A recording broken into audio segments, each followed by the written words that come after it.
in the hands of the noob, and we know he's got to do support for that team. Here we go again for our second game, and it's best of 2, and all right, we'll just deal with that now. Nova are so targeted. I love it. They say no thanks, Denalians. We know what you're like on Tulin, and we never want to play into it. Yeah, and more importantly, in my opinion, no early game for you.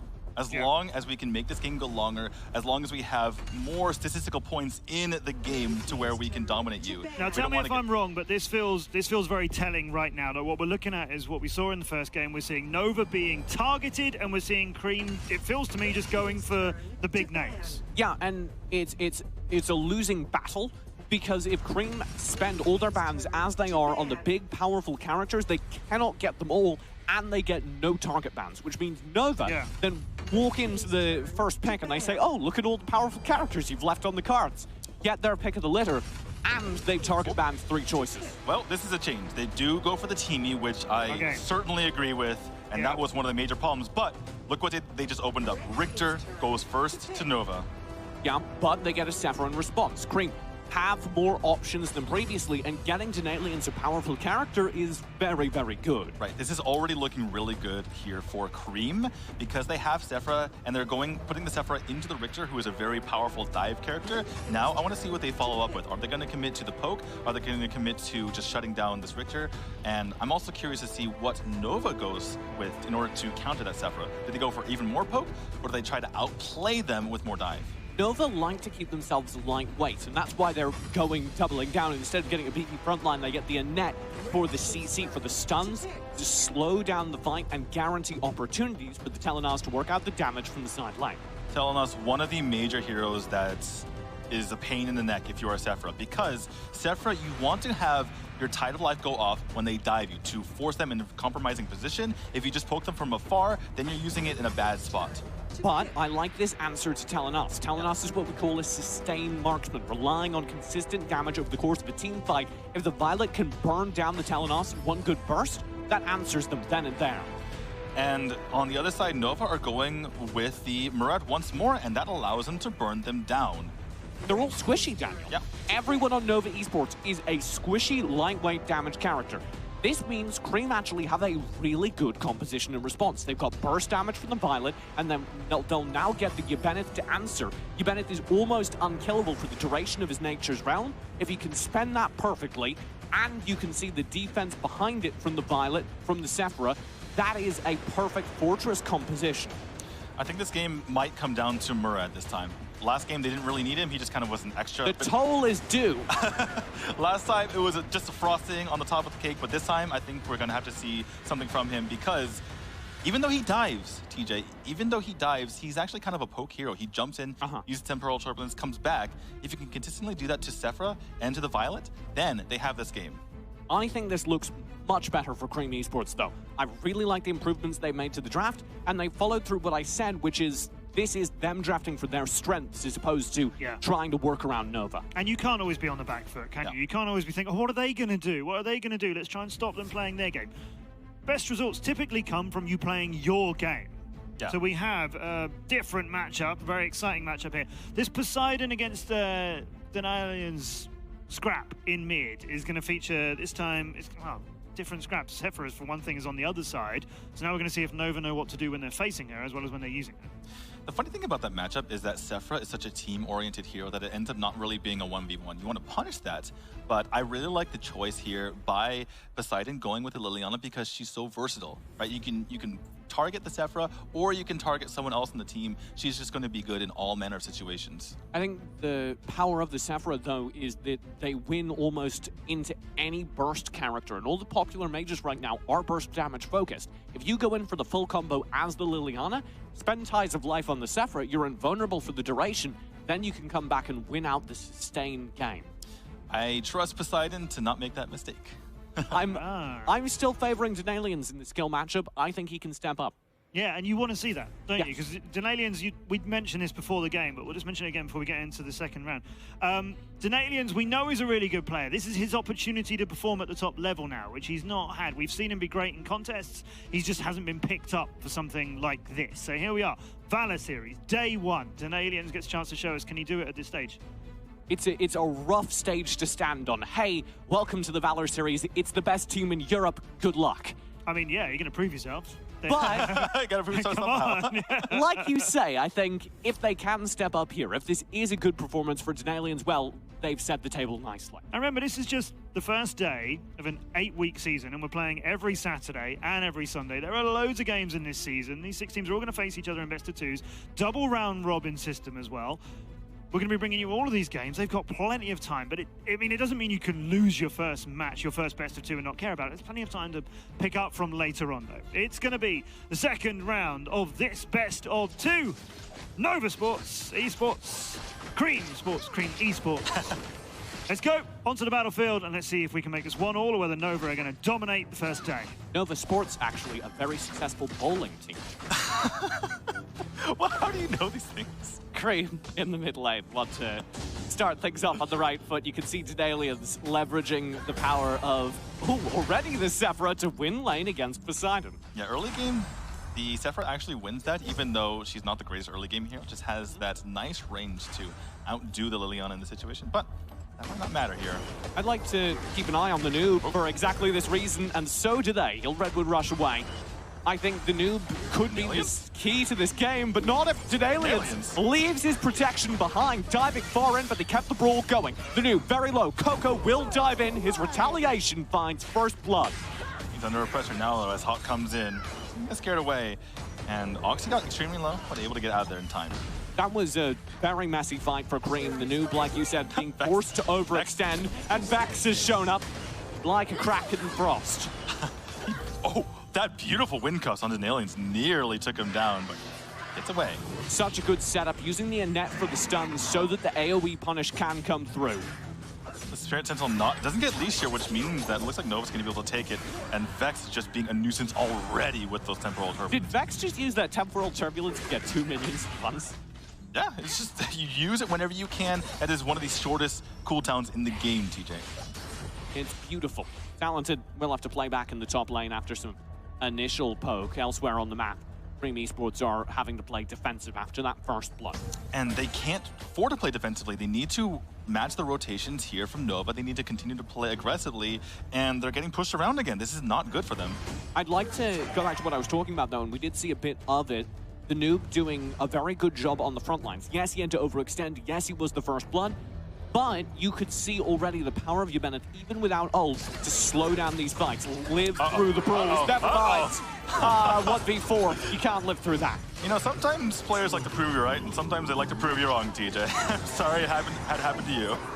Well, I mean, 1v4. Yeah, sometimes it's hard to go 1v4, even as Yevoneth. Oh, Coco. What are you doing here?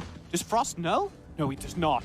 Oh, no. Coco with the jungle strike will do a massive amount of damage, and Frost is about to drift back from tower. There's the mark of the Hunter, but he's underneath tower. Retaliation will keep him alive, and he's just been Kaizen back. Frost with brilliant reflexes will get the opening kill, but it's all a distraction for Nova, because they split across the rest of the map and get a tower down bottom. That was one of the first major blunders we've seen from Nova. Not sure why Coco took so long to go for that kill, but certainly pays for it. It felt weird because if he'd waited a bit longer, Frost almost certainly would have gone back towards him. Yeah, it was at the exact wrong time. It was it was both too late and too early somehow. I think he saw the reinforcements coming from the Omen up the lane and felt he just had to go in. Just take a nap. Go back to base. Yeah. Either way, it didn't work out. Cream do get a kill back, but Nova with 2 more now have a 3-1 lead. And Grizzly Q going from Teamy to this, and that has been amazing so far as well, landing wind cuffs left and right. He is just showing how good he is on multiple supports here. Top lane, talented, does have the wave clear necessary to stabilize, but this has kind of been Nova's bread and butter, threatening across the map, showing off their macro. The thing we kind of questioned coming into the series, it's been good so far. Absolutely, to the tune of a 2,000 gold lead, no less. Just completely running them around in circles, and Cream, just they can't get anything going. They just can't get a footing in this game. And the noob should be the player doing this. We talked about the noob as kind of the tanky engaged frontline, but he's been killed so many times during the opening that he's not functioning in that role. He cannot be the scout. Well, the thing is, he is really good against preventing people from engaging on your team. Something like a Jinnar, he prevents that. But yeah, there's just dashes. They have dashes from Vex. Poseidon doesn't need to go in, but he has dashes as well. Oxy can fight from afar. Coco has dashes. I don't know what the purpose of the Yevoneth is here in this game, TJ. Feels like you just ignored him. Just like, I'm a big girl, I can take it. Yeah. A little bit unfortunate that that's exactly how far ahead Grizzly Q has gotten. Certainly one of the best sports in Europe. We saw it last game. We may see it again here. And Ring of the Fiend is being built here by Grizzly Q, which means they're going to be zooming around the map, TJ. Oh, might be caught out. Needs to use some of that zoom right now to get away, but he'll just dive in with the Hurricane Wall, disrupting Aliens and ensuring the kill comes through. The noob spends his support ult as well, and Grizzly Q might well have overextended. He'll get shut down, but that is the only kill back in favor of Cream. Grizzly Q saying, I will trade my support life for one of your major characters. That is a trade I am willing to take here, and certainly goes for it. That is the sign of a good support. Especially because we've hung so much of Cream's success on Denalians, not just as their star player, but as their mid laner against Poseidon. Right, and he is unable to get that kill because of the help that came out from Grizzly Q, serving up them on a platter. Top lane is the shift in focus now for Nova. They've already taken bot tower, so that means they're insured Abyssal. So long as they can distract Cream Esports, that's what they do by forcing Talents into play defense.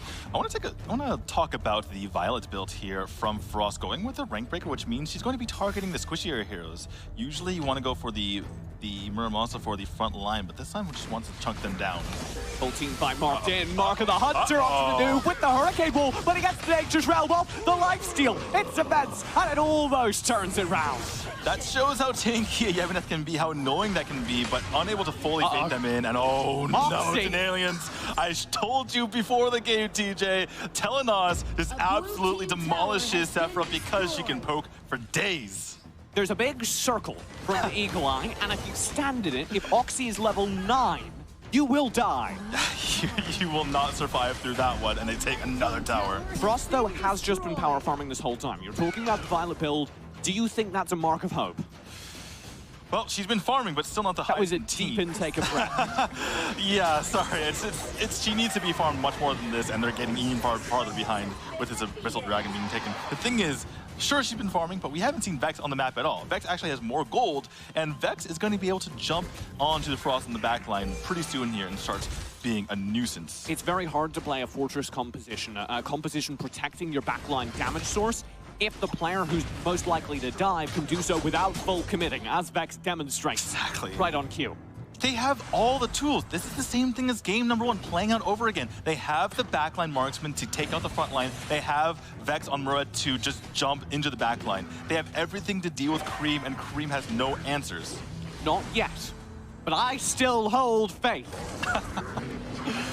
How many towers are going to go down before they come back here, TJ? I'll give them 2 more, then the game turns around. Okay. Here's the tower, one of those 2. Hot, tacked down by the blinding light, does get the wave clear. No tower to fall.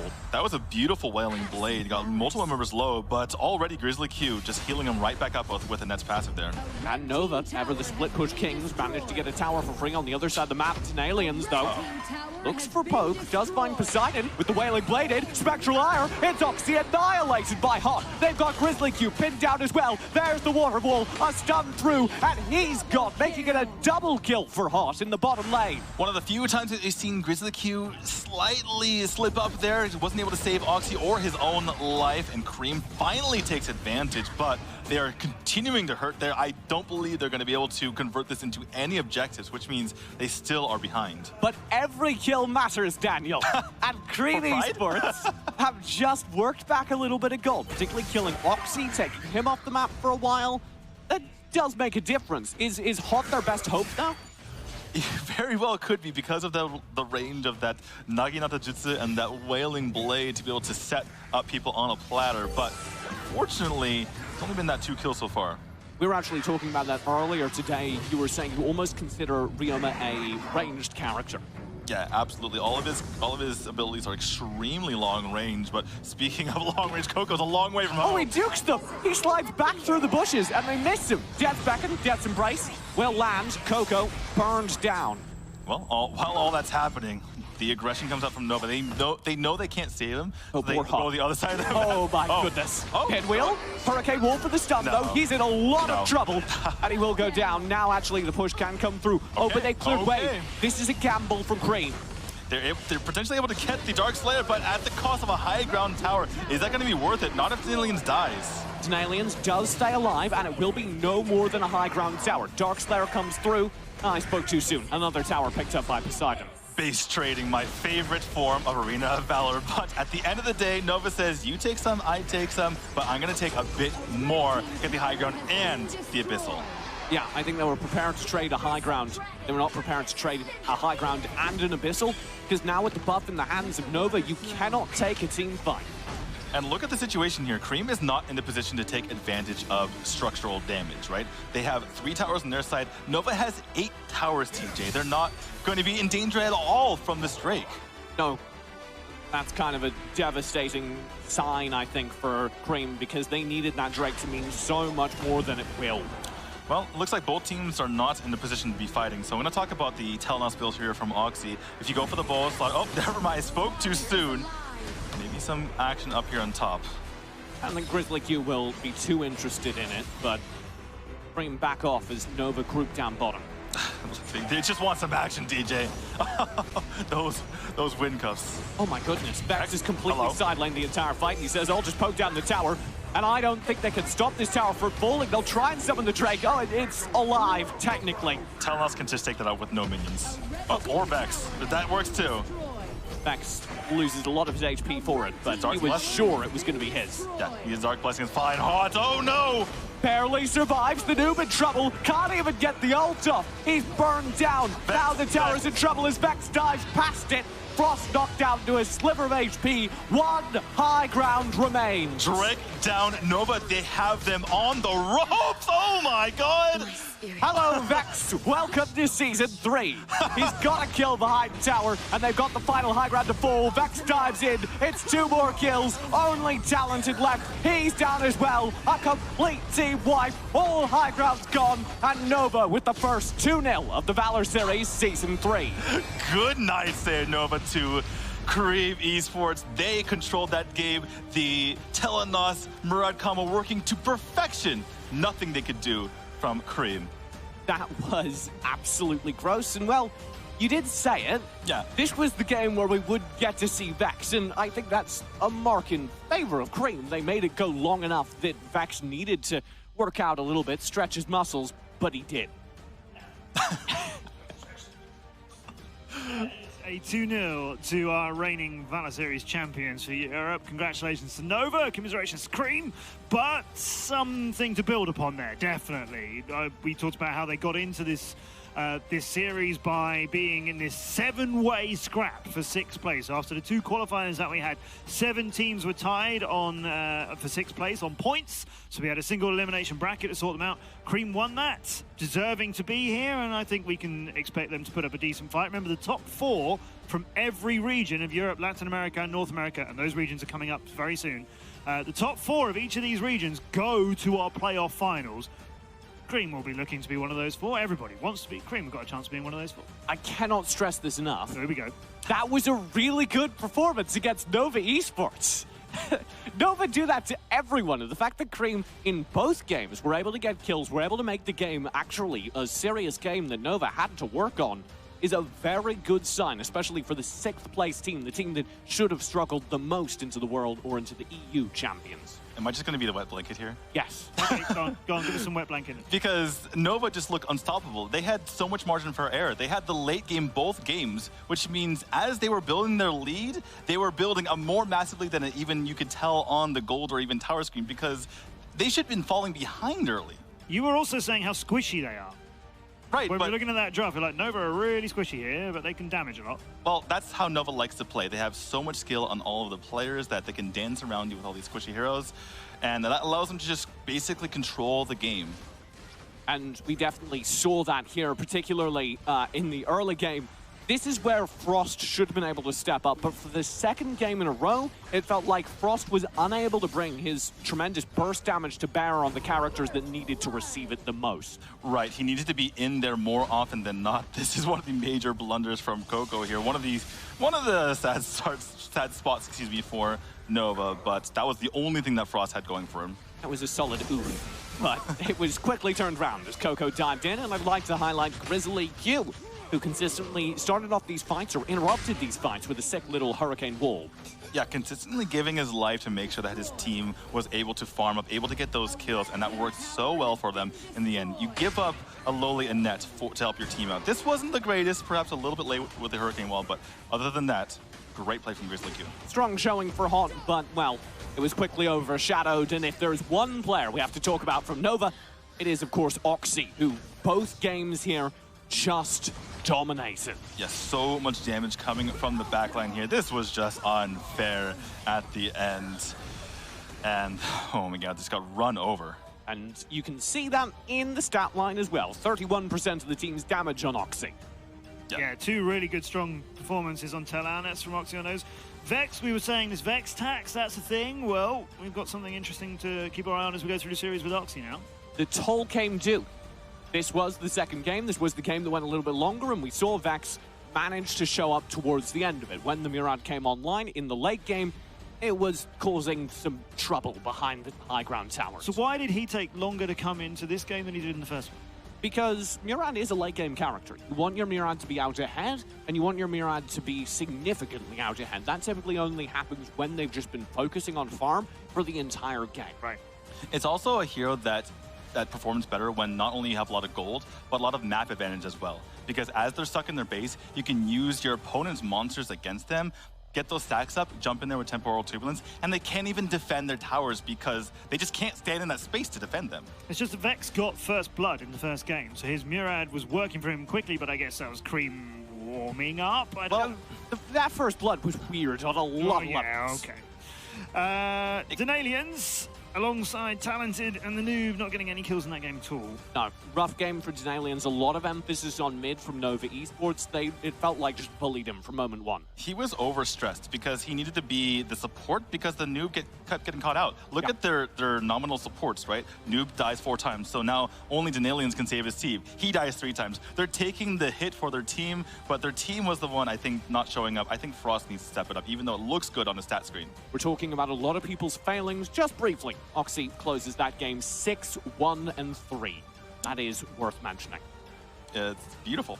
1 death over 2 games. Isn't shy either, making herself busy all over the map. So, Nova go 2-0 up in the Vale series for EU. And remember, we're doing a whole load of games across the other regions, so don't go anywhere because they're coming up. But before we put EU to bed, at least just for today, because we're back again tomorrow, D2's #1, or star player if you wish, if you're D2 and want to call it star player, but for this side of the desk, we're calling it D2's #1. You know, I think you wanted to pick Oxy, but I'm going with Grizzly Q.